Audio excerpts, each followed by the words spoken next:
Welcome to another episode of Homeschool Moms Unfiltered. I'm your host, Megan, and my amazing co-host is... Hi, I'm Amanda. Hello and welcome. We are your source for messy, imperfect homeschool advice and community. The advice is good, but we don't do the "we are so perfect and you should be just like us" kind of influencer vibes around here. We are two perimenopausal women who have zero interest in putting on airs so that other people can feel like crap in comparison to us.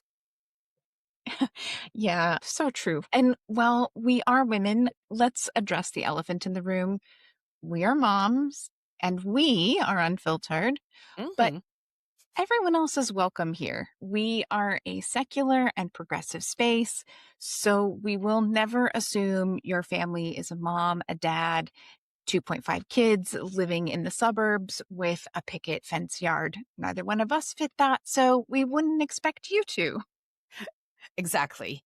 All families are welcome here. That means your two-dad family, your blended family, your immigrant family, your Wiccan family, your trans child, your profoundly gifted child, your disabled child, your neurodivergent child, your only child, your giant, loud, beautiful, chaotic crew, your herd of children, your family that looks nothing like the stock photo version of homeschooling, and your family that is actually a mom, a dad, and 2.5 kids, but you don't like being shoved in that homogenous box. Yeah, we are definitely not here to define a real family or what that looks like. We're not here to hand you one narrow version of homeschooling wrapped in gender roles and religious assumptions and Pinterest lighting. We are here for the families who want something more honest, more flexible, more inclusive, and just more rooted in actual children than in what people think education is supposed to look like. The bottom line is we can agree to disagree on tons of things. I am what I have always referred to as a loosey-goosey unschooler, but I'm now coining the term intentional unschooler. And Amanda is an aggressive academic homeschooler. So we homeschool very differently. Yet here we are cheering each other on, celebrating each other's kiddos' victories. We can do that like the mostly mature women we are. But what we cannot do is agree to disagree on human rights. Not happening.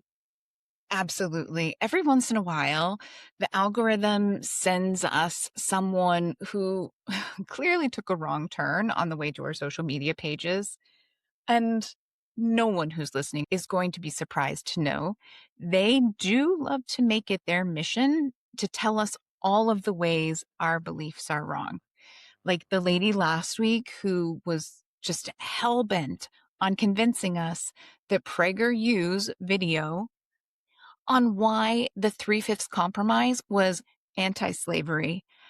I mean, look, everyone is welcome to stay and learn, or even just join in our community. But if there's one thing we're taking from our favorite content creators, it's that we aren't required nor obligated to engage with or even keep around those who just aren't interested in actually being a part of what we're building here. Exactly. We have a very large world of homeschooling that we are running, the two of us. Okay. Who knew? And our invisible team, a team of Yeah, invisible friends. right. We publish books, unit studies, a weekly podcast. We host an online community with live meetings. We have a parent book club over there. We hold numerous coaching sessions every week individually with parents who are looking for really specific support and guidance and recommendations. We do not have the time to babysit somebody who chooses to be willfully ignorant on our social media channels. Just not happening. Bye-bye. Yeah, that's just it. There are literally tons of spaces that feed off of that kind of whitewashed, racist, religious messaging in the homeschool world specifically. Oh, yeah. Go enjoy those spaces. They're there. They're for you. Why do you insist on coming into our space and being like, I don't like your space. You should change. Look, we will just be over here living our best woke homeschool lives. Exactly. So today we are going to be talking about something that's been popping up a lot in Facebook groups lately, so it seems timely. Why giving homeschool a trial run is not a good idea. Okay. So it's a very, very common topic that gets floated in homeschool spaces. And we're recording this at the end of May. It'll air at the end of May.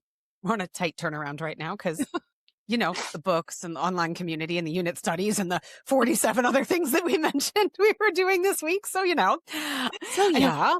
I was talking to a friend whose recording schedule is like 3 or 4 months out. And I was like, I can't even imagine. Like this past one, we were like maybe 3 weeks out because of my travel schedule. And it felt so bizarre to try to Yeah. do it. I was just like, how do you record 4 months out? Like I can't even Well, imagine. I feel like especially too because sometimes we talk about things that are going on in current events during our episodes, and the news cycle right now is so insane that it's like nothing's even relevant 4 hours later, let alone 4 months later. Yeah. Yeah. So, but yeah, but also we're in this window at the end of May here, right? Where people are pulling their kids out of school and they're either thinking about homeschooling in the fall and they're super nervous, and that's totally natural, or they've committed kind of sort of to homeschooling in the fall, and so they're like, okay, this summer we're going to dip our toe in the water. We're going to kind of test things out. So we're going to be digging into that in our typical homeschool moms unfiltered way, where we'll kind of meander a little bit to the east and a little bit to the west of that topic. So if you're an existing homeschooler, stick around because there will end up being some points in the mix here for you as well. But first, we begin all of our episodes with a weekly recap. It's part of our anti-influencer, keeping it real vibe around here. So how's your week been, Amanda? I see. So in our last episode, we talked about you going to St. Louis, and I shared that it was the only place I've ever traveled where I felt unsafe being alone with my kids. In the particular neighborhood we were in, I'm not painting all of St. Louis with this brush, but you're here. So good on you. How'd it go? I survived St. Louis. No, I we had a very different St. Louis experience than you did. We stayed, we points and miles hack. So anyone who does that knows that Hyatt is kind of the darling in that world because it's the cheapest way to redeem points for hotels. So we stayed at the Hyatt at the Arch, which is just literally right across the street from the Arch. Super convenient. Actually, it's in between the Arch and the old courthouse museum where the Dred Scott case was heard. So you can now go that exhibit reopened, I think maybe just last year. And so you can go in there. It's really awesome. The Arch was great. They redid the Arch museums and exhibits in 2018. They were really good.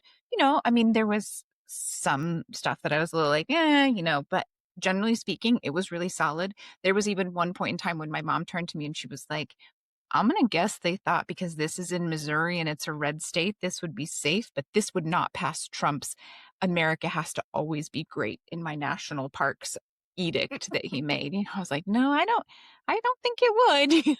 So yeah, it was good. We had a nice time.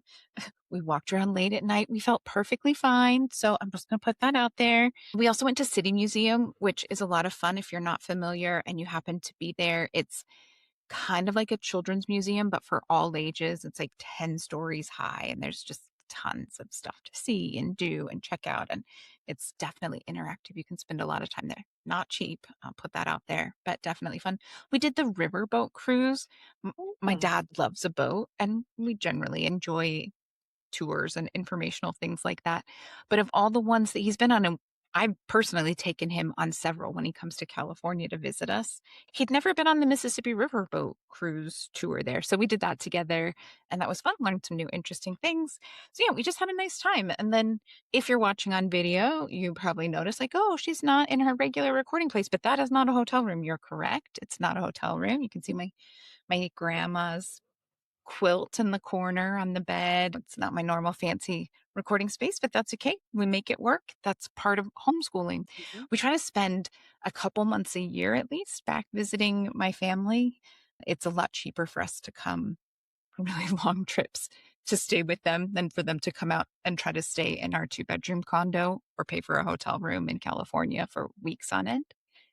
This year it happens to be a little bit earlier, so that's been interesting. Tons of rain for anyone who's from the Midwest. Like, Mm. yo, there is so much rain here. I don't know how you all haven't floated away yet. So yeah, I don't know. Just trying to do all the things. Super first world problem. We plan to sell signed books of our new book, and I just recently realized that I need a better signature that you can actually read the fact that my name is Amanda. So, been working on that. Yeah, it's not going great, but maybe it'll get better. Some practice. That's it. I was going to say practice makes perfect, but it's not going to get perfect. Practice makes better. We'll put it that way. Mhm, mhm. Yeah. So, how about you? What do you got going on? Well, speaking of fancy recording spaces, because I record in the corner of my bedroom in our tiny apartment. So I have talked before about the fact that I am adding color and life to all of our apartment, and my room will be the next one because it's basically almost done. Although I am now painting a mural upstairs in one of my kids' rooms because I just can't Glutton for not have a punishment. project. And I was like, this would be so cool. And he was like, yes, that would be so cool. So I actually just got back from the hardware store before we recorded buying paint. You'll be shocked to know if you're a Pokemon fan or a parent of a Pokemon fan that they don't have readily mixed paint in like Charizard orange and Squirtle blue. So it took me a little bit of time because I had to get custom colors mixed, but it's going to be amazing when it's done. But my room is still white and boring. That'll be my next project after that. I kind of put this on hold until after our book comes out on June 23rd because taking on anything that big right now would not be wise. But I did order 2 new prints for my little gallery wall that I've been working on building over here. And I'm not even going to tell you what they are, but they're both very me and very ridiculous. And just, I'm so excited. So they will be coming in the next couple of weeks. One of them is a physical print from an artist. And so I shipped it to my brother-in-law's house. He's going to ship it to my daughter, who's going to Colorado for a weaving conference in a couple of weeks. And then she's going to bring it back. So by mid-June, it'll be here. The other one is a digital download from Etsy. So that one will be a little bit better for me to be able to get that up on the wall. But I was happy to support this original artist. He only does prints. So there you have it. But yeah, I mean, other than that, my whole life has just been like Amanda, book, book, book, book, book. We're like those seagulls from Nemo. Mine, mine. We've been working on getting our book out. We had a team of advanced readers. They've been sending feedback, just making sure everything is totally perfect. We're doing pre-order sales. At this point, we still have, at the time we're recording this, we still have some of our first 100 pre-orders available, which are signed, and they come with a Proud Woke Homeschooler sticker and a free unit study and a live Q&A with us and all of that. And it's not any more expensive. It's the same price as what the book will be later. So might as well grab one of those on our website, homeschoolmomsunfiltered.com. While you're at it, if you recall, if you've listened to us for a while, in January, Portugal had devastating rains and floods, and our apartment was not spared because we're on the top floor. We got the brunt of it, which was super fun, but I can't really complain because there are people across Portugal that lost everything. The storms were so bad. So they replaced our entire roof a couple of months ago because it was that badly damaged from the storms. But then they hadn't been super proactive about being like, hey, about those interior repairs. And I hadn't either because I'm like, they're going to make such a mess. And I can't. We're going to have to move everything. So we're in the middle of that, right? But this week they should be done. There's been a lot of drywalling. There's a lot of dust happening, but we're soldiering on and it's going to be great when it's done. So yeah. And yeah, other than that, it's just been a matter of getting my kids ready for all their summer stuff. Like my daughter's going to 2 weaving conferences. Aiden's going to 2 summer camps. They're actually the same camp, but it's just 2 different sessions in 2 different places because they do an Oregon camp and a Vermont camp, and he's doing those and camping with friends in between. Liam's going to math and physics camp. So it's just like all this stuff. Aiden's going to go play a big Pokemon tournament in Turin in Italy. Liam qualified for the Yu-Gi-Oh! World Championships, which is in Brussels. And normally in Europe, you just hop on a plane for like €30 to go to Brussels. Like it's not expensive. Mind you, you're flying like steerage class, but I don't care. It's a short flight. I'll stand up. I don't even care. For €30, I'm good. But thanks to fuel prices, as everyone is experiencing, that is not the case. So we might be doing a train bus situation or something to make some of these things affordable, but at least we can have that option. And there's people far worse off than us. So, but yeah, it just feels like it was like for a while you're planning, oh, like this for the kids for the summer, this for the kids for the summer. And now all of a sudden it's like summer's here and it's like, whoa, okay, all these things are happening now. Like at one time, let's do it all. Let's get it done. Who's going where and when? Parenting teenagers is kind of like that. It's like they're all like bouncing around like pinballs and you're just keeping up. So yeah, but otherwise all good. All right. Our topic for the day. Let's talk about why giving homeschool a trial run is honestly just not a good idea. Okay. We are not trying to be negative or rain on your plans that you've been noodling for weeks or months. Our goal, as always, is to set you up for success. I mean, we could show up and lie to you and be like, great idea. It's going to be amazing, but we won't. 99.9% of the time, this is not the path to success. So stick with us. Yeah, so what do we mean by a homeschool trial run?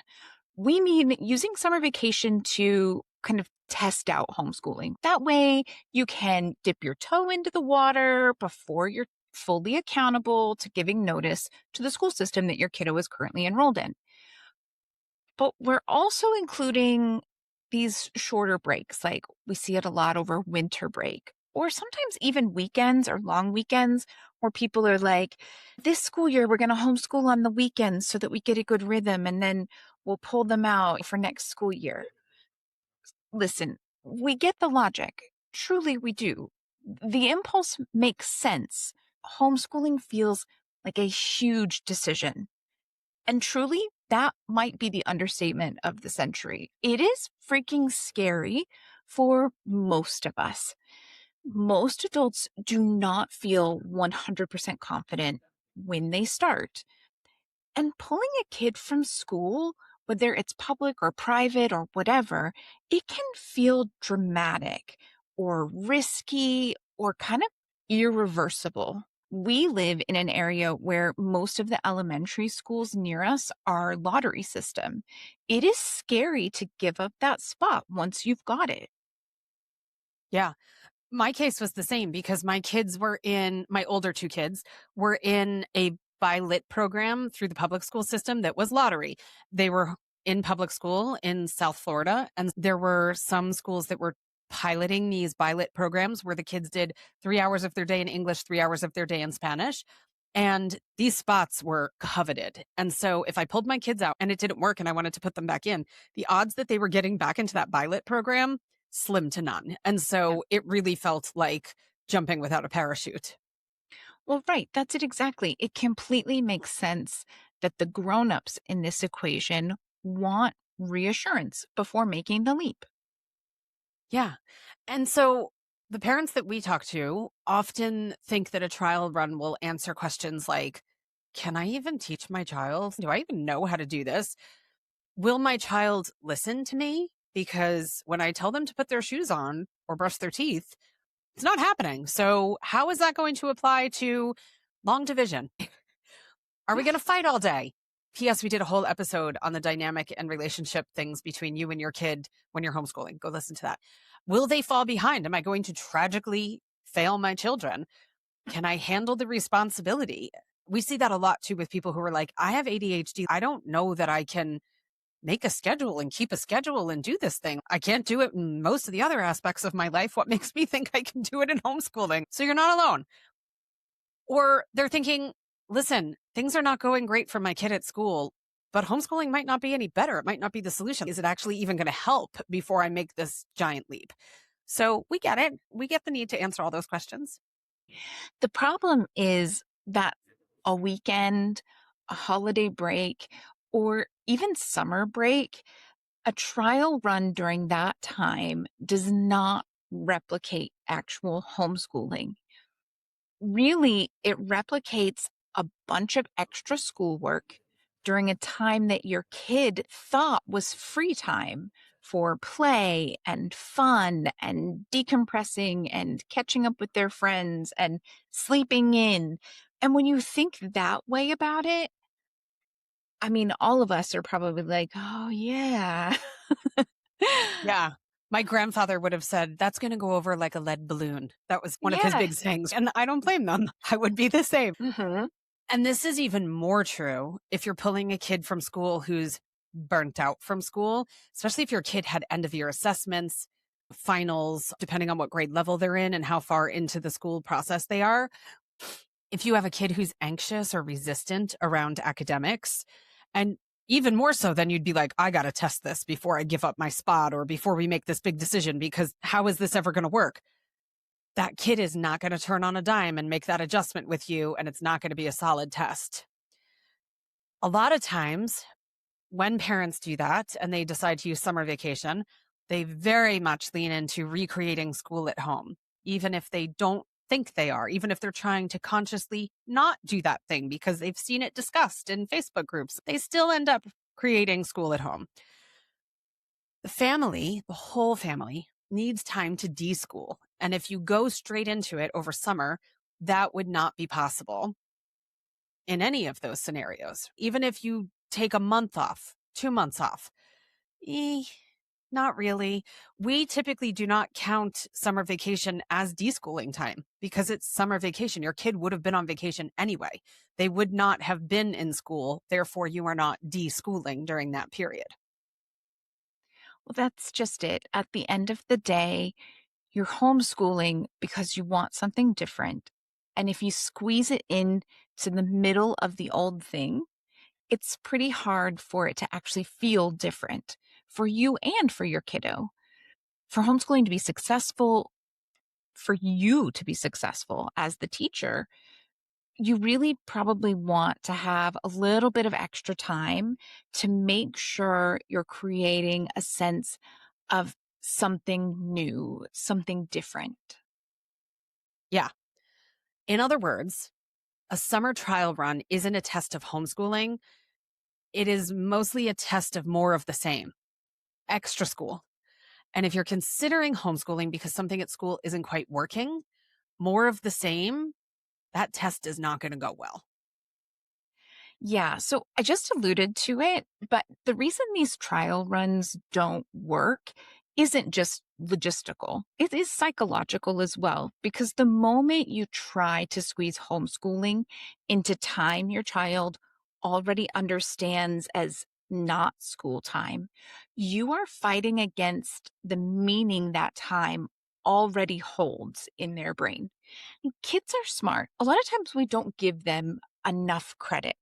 They know if they have a big project they need to work on or a summer reading list they're expected to complete. And they also have a very good idea of how much playtime they're going to have. Kids aren't walking into the weekend or any other kind of break as blank slates. They have an idea of what that time is going to look like, what they need to do, how much time they're going to have to themselves. So when we just all of a sudden try to change that up and use that time to test additional homeschooling, which in our minds is homeschooling and it's totally different, we're really not creating a clean experiment. In fact, that's a really, really bad experiment. Those results are definitely not getting published in a peer reviewed journal. Yeah, definitely not. And that matters because resistance in that situation is not necessarily resistance to homeschooling. It might be resistance to having their downtime or what their mental picture of summer vacation was or has historically been taken over by this thing. It might be resistance to more adult directed academics. They've just done that for 180 days. It might be resistance to the feeling that school has somehow followed them home and eaten the only part of the week or the year that felt like theirs. So if you trial run homeschooling during the summer, there will most likely be resistance. And it would be very easy to interpret that resistance as proof that homeschooling won't work. Yeah. And the reality is we have to look at what we're actually asking them to do and why their brain and their body and their nervous system might be like, hell no. No. Right. Well, that's just it. Think about it. If your child is still in school Monday to Friday, then weekend homeschooling is not homeschooling. It is school overtime. And unless you have some rockin' union job where overtime means you're actually making bank, the word overtime doesn't have amazing connotations. In the corporate world, or really, a lot of worlds, salaried is not necessarily a good time because it means you get to give us all of the overtime for free. And that's just code for we're going to suck more of the life out of you with no extra money. Enjoy. No one enjoys. And that's the exact vibe that your kid's going to feel, not the Rockin' Union making bank vibe.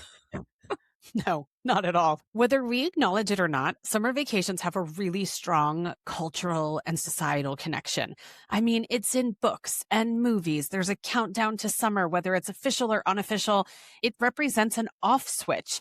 It conjures images of pool parties and popsicles and a later bedtime and riding bikes in the street with friends. And no matter how well you explain your master logic about testing homeschool to your kiddo, that's the mindset you're swimming upstream against. I think that for most adults as well, we still enjoy the idea of summer break. Mhm. Most grown-ups I know love it when they work for a place that gives like summer Fridays or just different things like that, where you can actually go out, make the most of it. Life is just a little bit more relaxed. Even as grown-ups, we enjoy the idea of a summer break. So if you take that summer break away from your kids who are supposed to get even more of like a true summer break, yeah, it's just, Mhm. you know, again, we're going to talk about it more. Good intentions. We totally understand that you Yeah. have good intentions with this idea. A lot of people haven't thought through all of the implications. That's what we're talking about. Mhm. Yeah, I know when my kids were in school and even when I was in school, especially in the later grades where the end of the school year is like a pressure cooker, Yeah. but the whole lead up to the end of the school year is just bananas. Even with kids that are in younger grades where they're not doing a lot of testing and finals and stuff like that at the end of the end of the year is filled with activities and performances and shows and award ceremonies and this and that. And you are like limping to the finish line. It's just the worst feeling. And we've all probably had that feeling in other aspects of our lives, right? Where you're running on stress and adrenaline because you're i- working your way to the finish line of whatever this thing is. And then that thing ends. And somehow automatically, when that stress and that adrenaline stops pumping, you turn into a limp noodle. I totally get that. One of my students that's in my book club, she's been with me for 6 years. She's dual enrolled this semester. And the last couple of weeks at book club, she's just shown up and been like, I haven't read. She's like, I have finals. She was taking a heavy college course load. And so this past week, she showed up and you could tell visually that she was not feeling her best. And she came on, she had laryngitis. And I said to her, Your finals done? She was like, Yep. And I go, How long after? It was like a day or two because she had been going, going, going. When that stress vice grip loosens, I get the same way. I melt into a puddle. It all catches up with me at once. And so if that's what the end of your kid's school year looked like or felt like to them, your kiddo is probably in noodle mode and you can join them in noodle mode because you're probably tired too. And taking on something brand new and hoping for an accurate representation of what it would look like long term in noodle mode, burnt out mode, exhausted mode is not going to be an accurate representation of what homeschooling alongside a child who is rested, who is regulated will look like, because that's a totally different picture. Well, yeah, absolutely. And we're talking a lot about summer break because, like we said, we're recording this in May. It's going to drop in May. But if your child is on a holiday break, winter break, or spring break, or fall break, ski week, depending on where you live, the context can be maybe even worse. Everyone is out of routine. I mean, the big joke in the weeks around Christmas and New Year's, it's always that no one knows what day it is. They're bloated from eating stuff they normally don't eat day after day, and they can't figure out which end is up. There may be travel, family obligations, community events. You just want to go to that tree lighting or try to get better pictures with Santa, whatever the case may be. There's just general excitement. There's excitement around that first off. You're off of school and you're decorating cookies or you're making special gifts or like whatever it is you're doing. And then you add in disrupted sleep and holiday stress, whether it's gift giving or family events or whatever. I mean, there's so much. That is not a fair test of anything except maybe how well you handle stress. But that is not homeschooling. Okay. Yeah. Let's hope not. If it is, come talk to us. We talk about it all the time. It's hard work. There's days we cry, there's days the kids cry. That's common. If you're having those days, you're not alone.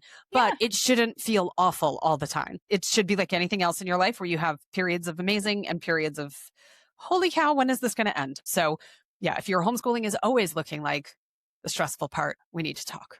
All right. Absolutely. So, listen, we are involved in enough homeschool conversations to know that tons of people are listening to this and they're like, yeah, everything you're saying makes sense. but I'm still going to do it. I'll make it work. I'll be okay. It'll be fine.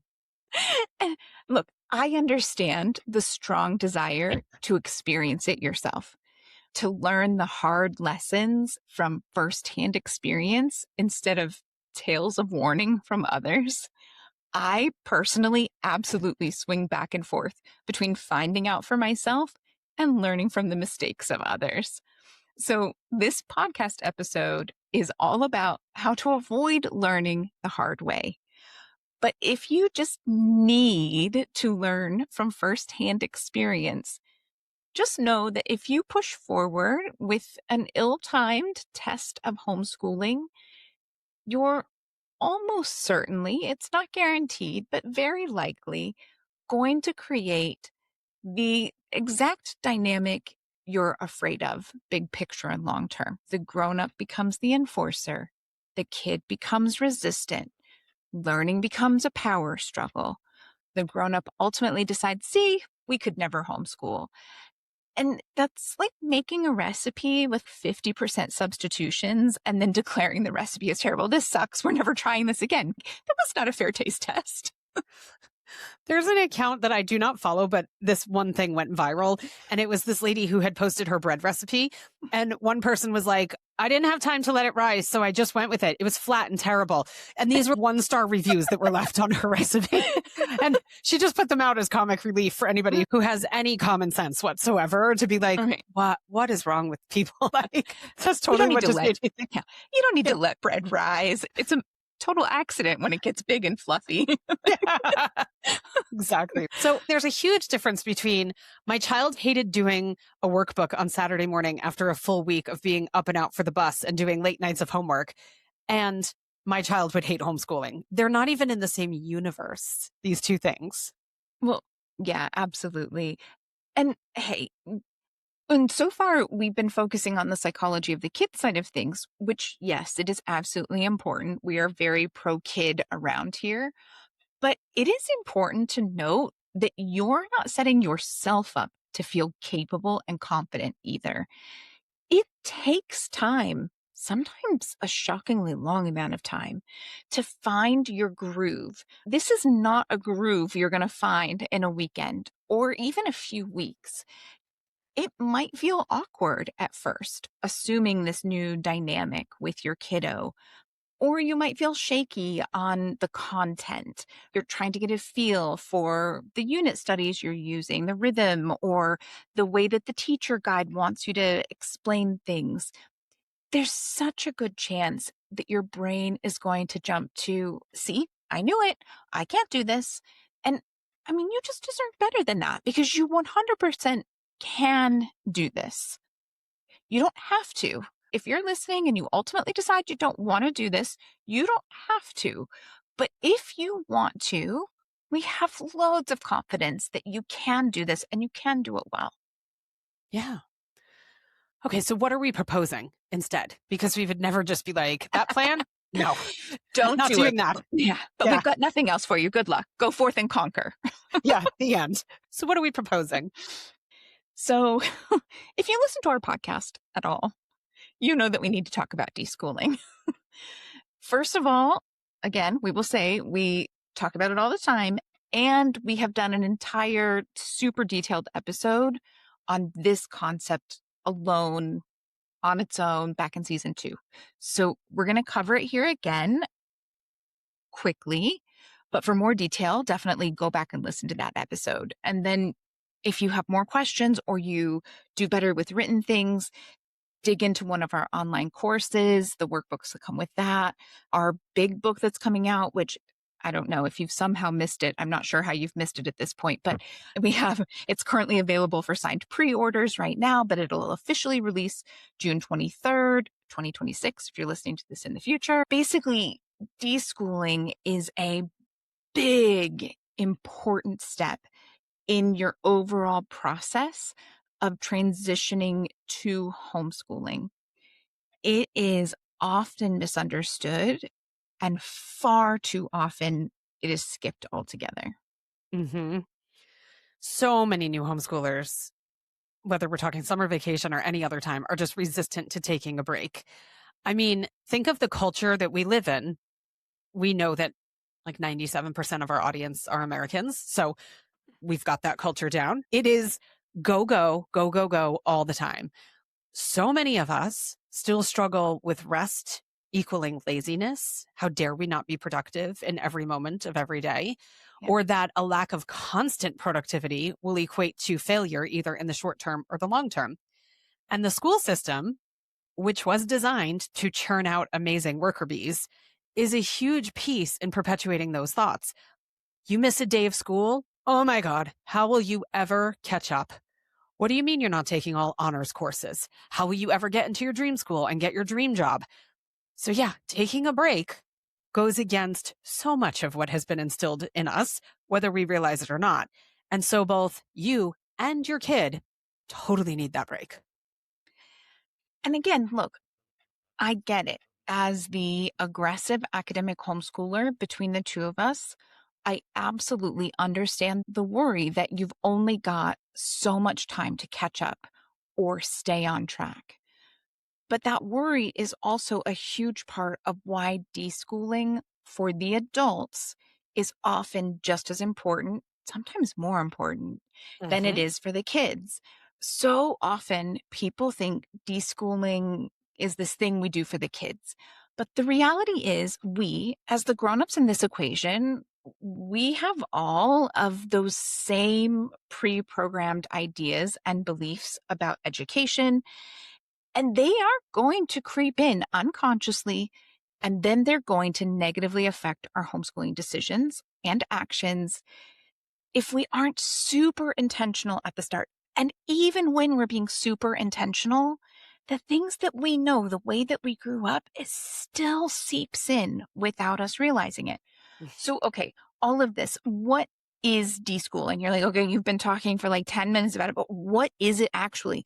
It is a period of time where you take a break. You intentionally break the cycle so that when you do start homeschooling, you're creating something new and different and hopefully amazing, not just repeating old cycles, patterns, and habits. Yeah. So what does this look like in practice? It means letting go of school rhythms. We talked about this last week, where why do kids only advance in grade levels in May or June? It doesn't make any sense in the homeschool world. So letting go of kind of those thoughts of the times that we learn, how we learn, when we learn. And yes, letting go of rhythms is necessary even for neurodivergent kids, because there will be people who are like, this won't work for me. Nope, nope, nope, because my kid is neurodivergent. Amanda and I are both homeschooling neurodivergent kids. So we are totally on board with all that comes with that. So we've got you. Yes, even your neurodivergent kids. Letting go of constant performance, constant need to be striving and achieving. And we'll say this here also because ironically, I was engaged in a post earlier today. Yes, even for gifted kids. Amanda and I are both homeschooling profoundly gifted children. So we get that too. And I'm putting that out there to say, from the piece earlier where it was like, you're going to be like, yeah, I hear everything you're saying, but I'm going to do it anyway, right? Because my kid is different, because my kid's neurodivergent, or because my kid's gifted, or because my kid's this. No, we got you. All of that's still baked in here. It's all still all encompassing what we're talking about. Or the flip side is, my kid is behind. My kid's way behind Yeah. grade level. I can't take any time off.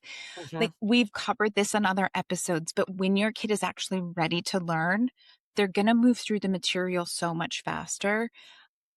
A couple of months break, even a year break, is really not going to be that obvious a couple years into homeschooling, because Mhm. once your kid is ready to learn, they are going to just, yeah, progress and learn better Mhm. and faster and happier. Well, because if your kid's coming out of a system where they're quote unquote behind and all this kind of stuff, imagine the messaging that they've been receiving, whether it's intentional or not, Yeah. and how dysregulated that poor kiddo is, that they just need time to recover from that experience and that environment. So, what else during deschooling? We are letting go of the idea that learning only counts if it looks academic. And we need to reframe those thoughts big time. There's a huge section of that in our book that's coming out. Letting kids rest enough that curiosity can come back. Curiosity is one of the biggest keys to success in homeschooling in my world, because if you have a kid who's just trudging through learning because it's required, everything's harder for everybody. But if you can get that spark of curiosity lit again, which oftentimes either is out or is really, really a small flame because curiosity is not amazing in most traditional environments where they're trying to keep the train on the tracks and moving forward at all times. There's no time for side quests. Bringing that back is going to make it so much easier for you to homeschool long term. Yeah, no, absolutely. I like to use a relationship analogy. So, if you've ever been in a relationship that ended and maybe it was toxic, it ends, you could immediately dive in to another relationship with someone who is amazing, and the relationship has a decent chance at being good, but you're coming into that relationship with a ton of baggage that now you have to unpack in your new relationship. Whereas if you had just taken a little bit of time between the two relationships to unpack some of that baggage, so instead of coming with like a moving truck, you showed up with like a suitcase of baggage, your relationship has a much better chance of being everything that it could have been. Mhm. Deschooling is that same idea. You can dive straight into homeschooling and it might go fine while you work through all of these issues. It might crash and burn because you didn't work through the issues beforehand, but you have a much better chance of it being just really awesome and all of the things that you wanted if you just take a little bit of time to sort through the baggage, figure out how you're going to move forward, be really clear about how you want this next relationship with education to look and work and feel, and then give it a try. Mhm. So, yeah, the trial run plan skips all of this stuff completely. And in doing so, it asks kids to do school oftentimes before they're ready. It asks parents to lead before they have fully shifted their mindset, which will most likely lead you to recreating at home the very thing you consciously chose to leave behind. And then ultimately, it keeps everyone stuck in old cycles and patterns. Mhm. All right. So A types, listen up because we've got your number here. The A types who are really married to their plan and they're like, I'm doing my trial run over the summer.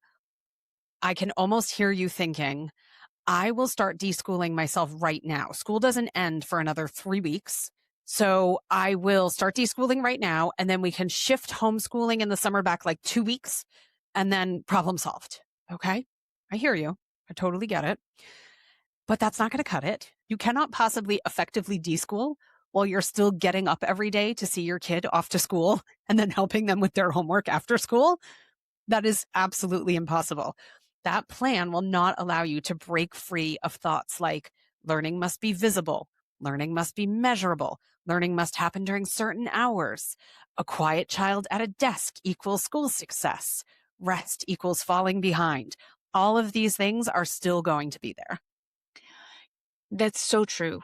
When I'm coaching families, a lot of times it's these more academic focused families, and this kind of stuff comes up quite a bit. I almost always encourage them to adamantly refuse to do anything that looks like school the first month or two of a new school year. It's hard. It is uncomfortable. It is physically uncomfortable if you are an academic aggressive homeschooler to see all of those kids, all of those teachers going back to school and you're sitting at home not letting yourself do those things. But it is a great way to really break those connections we have that we aren't really even aware of. There's something about all of the kids going back to school and you actively choosing not to join in on that ritual that really helps solidify this idea for you and your kiddo that, yeah, we're trying something totally different now.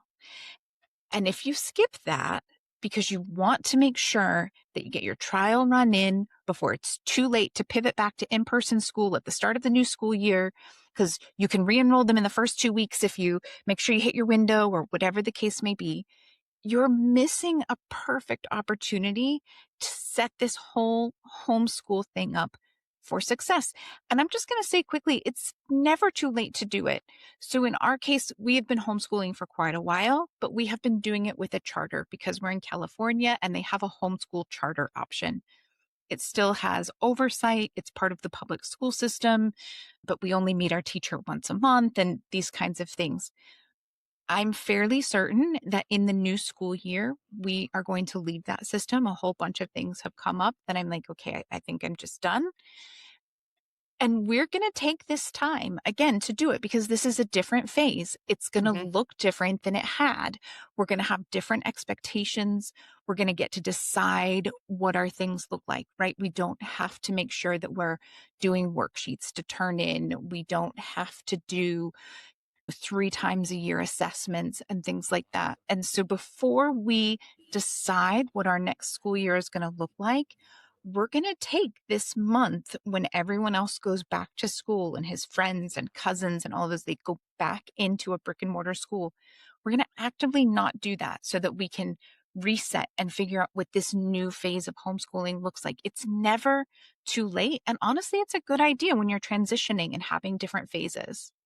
Mhm. Oh, I love that idea. I'm excited for you. How fun. All right. So Amanda's got her relationship baggage analogy. I've got a little journey for us to go on to hit home this concept. Have you ever been talking about something that you love and it is amazing and it's unique and it's so cool? And the other person who you're talking to tries to relate and brings up their example. And the example is like kind of in the same ballpark. Maybe it's a cousin to your thing, but it's like a third cousin through marriage that's really not the same thing to what you're talking about. And you know that, and you can clearly see the difference. But the other person is like, yep, we are totally on the same page because my thing is just like what you're referring to. So think of it like this. Imagine you're in a Zoom meeting for work. You live in New York City, and right before the meeting, you ran down to the deli on the corner and you got a bacon, egg, and avocado on an everything bagel. And this is the closest thing that your atheist ass is going to have to a religious experience. I mean, the deli has been owned by the same family for 50 years. They make the bagels. They have that crust that New York bagels are known for on the outside, but they're fluffy on the inside. And then it's toasted. And before they put the stuff on it, it gets a little smear of butter. And the egg was cooked on a griddle that's seasoned, a griddle that's got so much other yumminess that comes into that thing, right? And the whole thing is just like magic wrapped in tinfoil that you have showed up to your meeting with. And so you're sitting there having this religious experience on Zoom, and your coworker notices you on camera, and they hold up their lender's bagel from the supermarket and they go, it's like we're sharing a brain. Team bagel for the win. Are lender's bagels universal? Do you have those in California? Is that a thing? I don't know about in California, but we had them in the Midwest. I was actually Okay. just talking about them with my mom. Yeah. I mean, it's a cardboard supermarket bagel. That's what we are. So, I mean, listen, you're going to be polite, but that lender's bagel was baked in a factory weeks ago, sat in a warehouse, traveled on a truck, sat on a supermarket shelf, and then you just scraped some, I can't believe it's not butter across this edible piece of cardboard. Like, these are not the same things. Okay. So when you're thinking, how different could homeschooling be from school? That's how different it is. Okay. Even if you're like Amanda and you're taking a super academic, aggressive, structured, curriculum-y approach, she's still team New York City deli over there. Although Amanda lives in SoCal and they wouldn't know a good bagel if it bit them in the ass. But she still got the really good bagel version. And it's kind of like during the pandemic when people were like, we're homeschooling because we're doing virtual school. And all the homeschoolers were like, no, you're freaking not. None of this is the same. Distance learning during COVID was a lender's bagel. Okay. So they're not the same. They're very different. And I'm very Uh, passionate about bagels. and clearly, I'm going to admit, I'm not sure I know the difference between what the local to me New York deli and the Brooklyn bakery are peddling compared to actual New York and Brooklyn bagels. But regardless, I can still appreciate the analogy. And look, the point that we're trying to help you understand is that homeschooling truly is both a lifestyle and a mindset. It changes how you think about time. It changes how you define learning. It changes how you measure progress. It changes how your family moves through the world. And it absolutely changes how much of life you realize is education. Yeah. All right. So what do you do if you're like, okay, I get it, but I'm not sure. I need to be sure. What if I make the wrong choice? What if I can't do it? What if I completely screw this up? Okay. Well, we can confidently tell you that just about every single parent feels that way, and you'll probably never feel sure. At least not until you've truly started in an intentional manner and been at it for a while. In fact, we have a long list of episode topics, and one of them is exactly how long does it take to feel confident doing this thing? So it'll come up eventually in our, yes, let's do this one this week, but it's going to take a while. So waiting to feel sure is not the sign that this is the right move or the right time. This is a leap of faith situation. When it comes to homeschooling, the confidence comes in bits and pieces over time as you see proof that it's working in your kid or kiddos. It doesn't come before you start. I don't really know anybody that felt confident when they started. Well, I think it's kind of like when you're interviewing for a new job. During the interview process, you're all, of course, I can do this job. I can absolutely do this job very well. And you go in and you rock your interview and you convince them of that fact and they hire you. And then all of a sudden you're like, oh crap, I have to actually deliver all of those things I confidently convinced them I could do. Can I deliver all of those things? Look, of course you can. But also, it's okay to have a mini WTF moment before you dive in, and also to have them randomly along the way.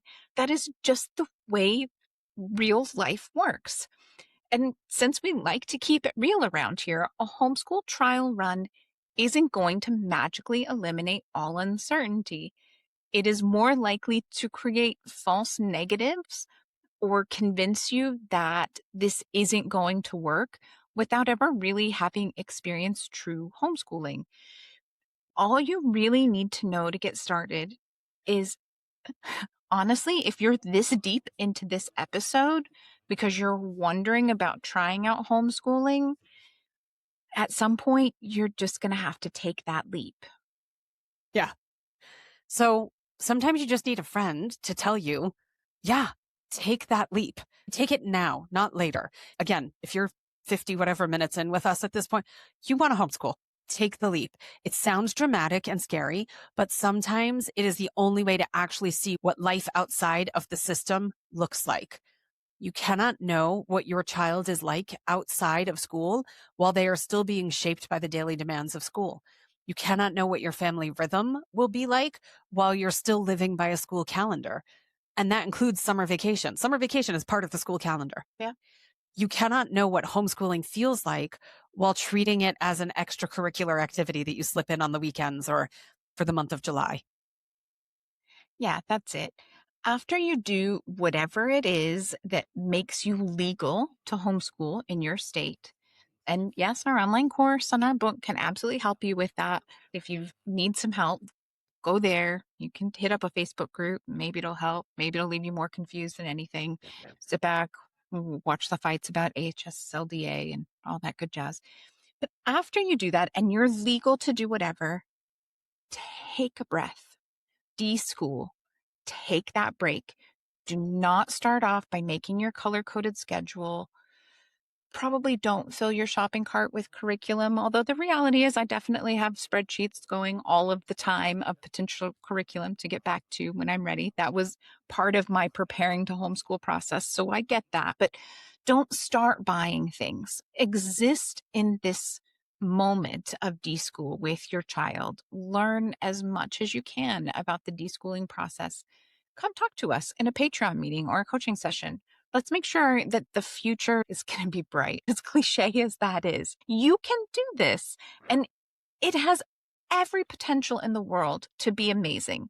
It probably won't be amazing on day one, and it will be work. And there will be days that you're going to think, Jesus Christ, what did I do? Those But two that's bitches okay. lied. Yeah. We aren't going to lie to you about the fact that there will be hard days. I have absolutely cried, not just as a homeschooling parent, but specifically because I homeschool. But there are way more days that are amazing and things that absolutely make it worth it. It's just like those really hard newborn days, months, years when you're like, what was I thinking? And then you're in the next breath, like, I would give my life for this child.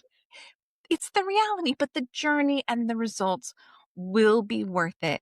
And we'll say it again. You can do this if you want. Mm-hmm. Yeah. So we shall end our episode with our mantra that ends every episode to send you on your way with some words of inspiration. Homeschooling is not a test you pass in one weekend. It is a rhythm you build, a mindset you grow into, and a relationship with learning that takes time to heal and reshape. So please don't homeschool Absolutely. over the summer as a newbie. Plenty of us homeschool over the summer, Uh-huh. but it wouldn't be my first summer. Yeah, not your first Yeah. summer. I Mhm. totally have kids taking summer classes this summer. Yeah. So there you go. Oh, friends. All right. Happy homeschooling, just not during your first summer vacation. Come hang out with us elsewhere. We're happy to help and provide support. And happy homeschooling. You're going to do a great job. Yeah, have a great one.